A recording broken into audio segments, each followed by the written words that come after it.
Hi, welcome to Sports Gazette TV, or SGTV, which brings me on to my first question. Arsenal Fan TV changed its name. A lot of rumours as to why that happened, but apparently they're not also true. Well, no, what's the story? They're not true. They're not true. It was in the newspapers, everything, that we'd been forced to change our name, which was not true. We wanted to change our name. Our name, having the name Arsenal in the name, Arsenal Fan TV, means that we can't trademark the name. We can't, it limits us in a lot because Arsenal do own the name Arsenal, right? So as we've grown, to be able to trademark our name and everything, that we decided that we want to change it and also to have our own identity. So that's why we called it AFTV, which of course stands for Arsenal Fan TV. So the rumours weren't true. Have views dropped? Have subscriptions dropped? I mean, is there any? No, subscriptions. No evidence.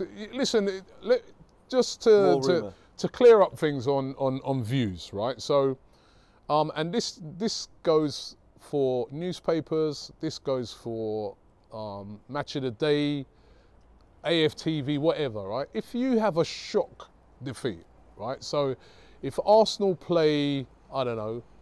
If Arsenal play Southampton this week and we win, we'll get some, what we'd class, it'll still be very good views, but we class as standard views because most people are expecting us to win that game. And, if we went to Southampton at the weekend and we got beat and beat badly, more people will come on and watch that because it's a shock.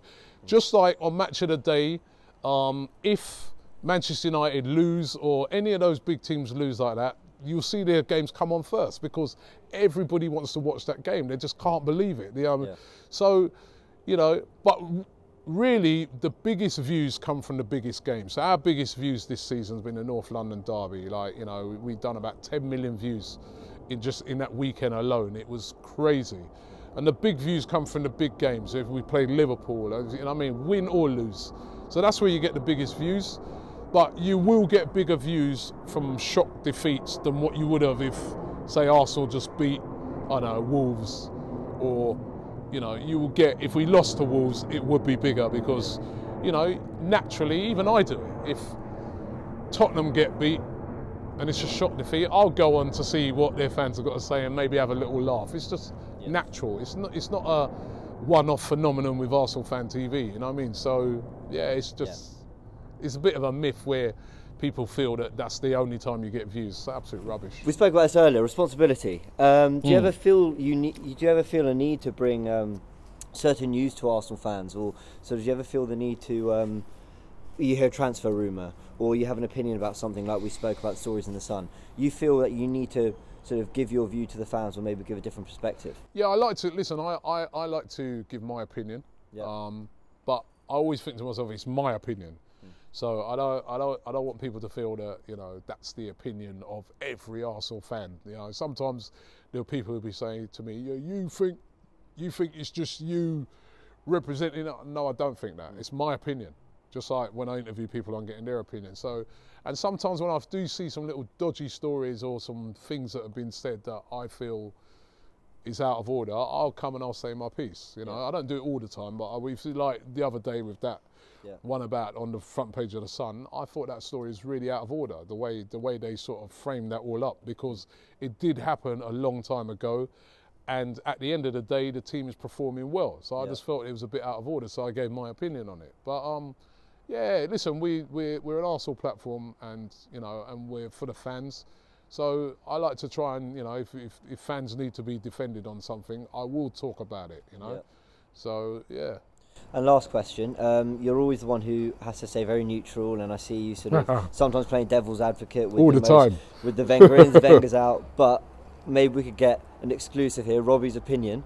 What do you think of Arsenal this year? Just purely Arsenal based. I think this year I've been very happy. I've been kind of surprised. I didn't think it would go as well as it's been going so far, and it is only so far because we're still early into the season.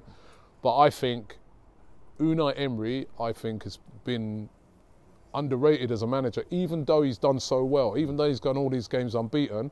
We've still got ex-players, pundits and that literally almost saying like he's been lucky. And I found out, I think they've been very disrespectful to him.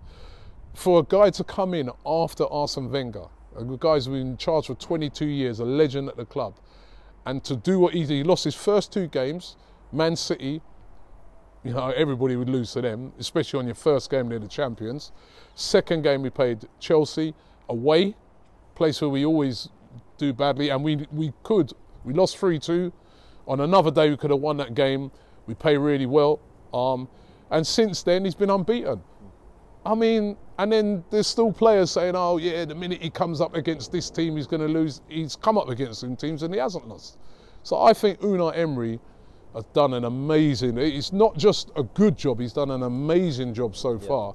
And I really don't think he's getting the recognition and praise that he deserves. I really don't, because it's a new manager. Yeah. It's a brand new manager, and we see how much problems new managers have when they come in. So, no, he's been outstanding. Brilliant. And in one word, top 4, yes or no?